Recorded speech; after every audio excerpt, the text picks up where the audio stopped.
This is a video presentation of Chapter 7, Section 10 in the 7th grade Holt textbook entitled Misleading Graphs. Our objective here today is to identify and analyze misleading graphs. So we've gone through making all the different types of graphs in Chapter 7, and now we have to understand the ways they could make you think something is true about a graph that might not necessarily be. Here's what you're going to be looking for in this section. Generally, you're going to be looking for something odd happening on the y-axis. There's a few different things they can do. First off, they can use a line break. Now, there's nothing inherently wrong with using a line break. But if we're plotting numbers like 1, 2, 3, 4, and 5, there's no need for a line break there. So look out for an odd line break. The other thing they'll do is they'll use numbers that are inappropriate for the axis. For instance, if I was plotting 1, 2, 3, 4, and 7, there's no need for me to go up on the y-axis by 100s. So that would be something that they could do to mislead you. They're using really big numbers in that case to plot numbers that are actually very small, which makes no sense. They can also do the opposite. They can use very small numbers to represent things that are very large. For instance, if we were plotting 1,000, 2,000, 9,000, probably don't want to go up by ones. But they could do that to make it look like it's something that it's not. So look out for funky things happening there on the y-axis, and you'll be good to go. So let's take a look at number 1. And number 1 is indeed an example of that. They're asking us which graph could be misleading and why. Well, take a look at what the actual temperatures are here. Notice the dots from the graph on the left and the graph on the right are indeed the same. That's not really a problem for us. But look at what all those temperatures are. 60s, 70s, 80s, 90s. Those are all really pretty warm temperatures. All right, we don't, maybe between 60 and 90 a little bit more, but not really a huge difference. It's, for most people, a lot of short weather around here. So take a look at the graph on the left here. Notice that this graph, because they use the line break, makes these differences look really, really big. All right, and most of us would say, well, that's not really that different if we were looking at maybe a winter temperature and a summer temperature, big difference, but not so much. We look at this one, though, and we can see that these warm weather temperatures really don't show the variation because they're not really all that different for us. Right? And that's what's going on here. The graph on the left is misleading because the vertical axis being broken, the line jump that they've done here in the beginning with the squiggle. With that happening, the differences in temperature look greater than they actually are. Again, be looking out for those line breaks and things they do weird on the y-axis, and you'll probably come up with the answer fairly quickly. Take a look at this one. Explain how you could redraw the graph so it would not be misleading.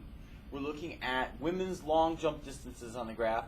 Now, take a look at what the numbers actually are. This is right around 7, as in 7 meters, because of what the y-axis says here. This is about 7.4 meters. This is just over 7.1, and this one is back close to 7.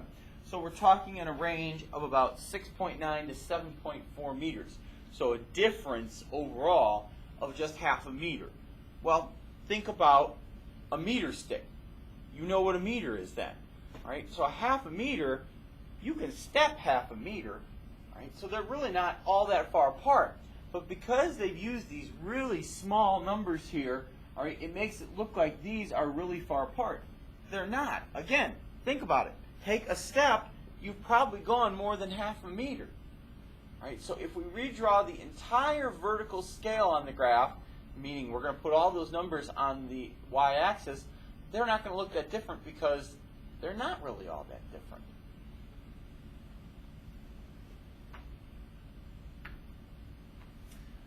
Here's the B question.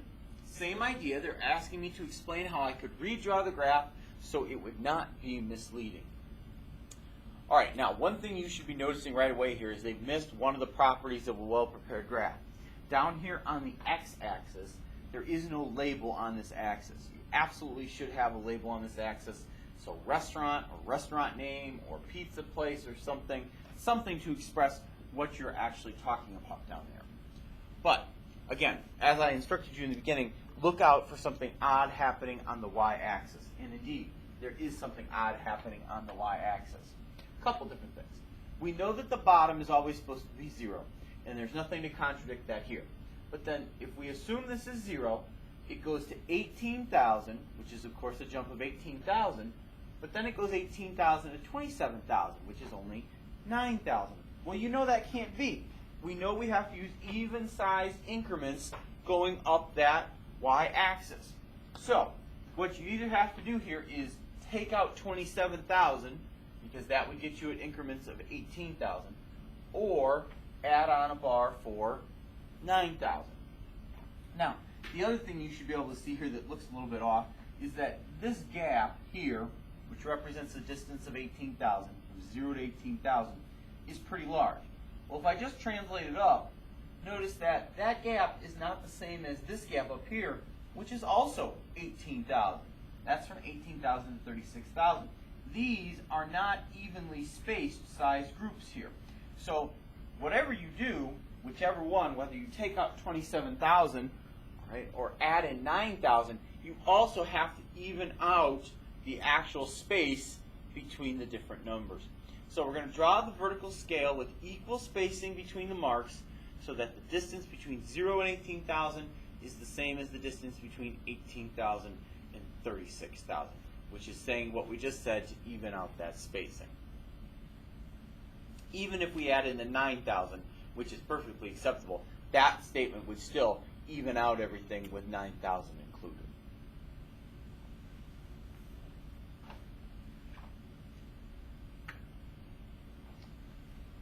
So let's wrap this up here with the check it out examples. In the first one here, they're asking us which graph is misleading. Now, the first thing, again, you should notice, just like the last question, is they've made a terrible, terrible mistake here in that there is no label on either of these graphs on the x-axis. They should be plotting something there like restaurant name or something along those lines.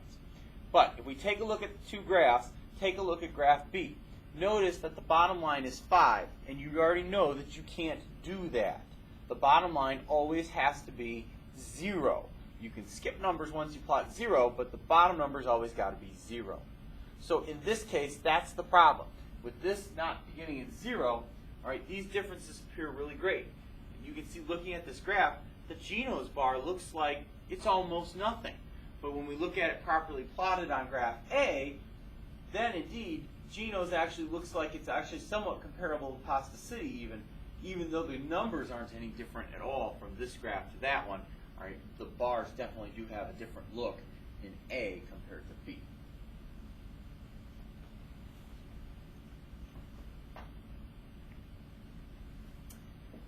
Number 2, explain how you could redraw the graph so it would not be misleading. Well, this graph suffers the same issues as what we've seen in the last couple examples. First off, they've missed one of the properties of a well-prepared graph. On the x-axis, there is no label here. So this should be names or people or something along that lines. But what we see here is, looking at this axis, this does not start at 0. So there's your first issue. Second issue then, let's say the bottom did start at 0, then they're also missing a number. They're also then missing 8 because they've gone up by 8s the whole way here. So you would have to also then include 8. So you want to make sure here, as they say in the gray box there, that you redraw the entire vertical scale on the graph so the differences in water consumed do not seem as great.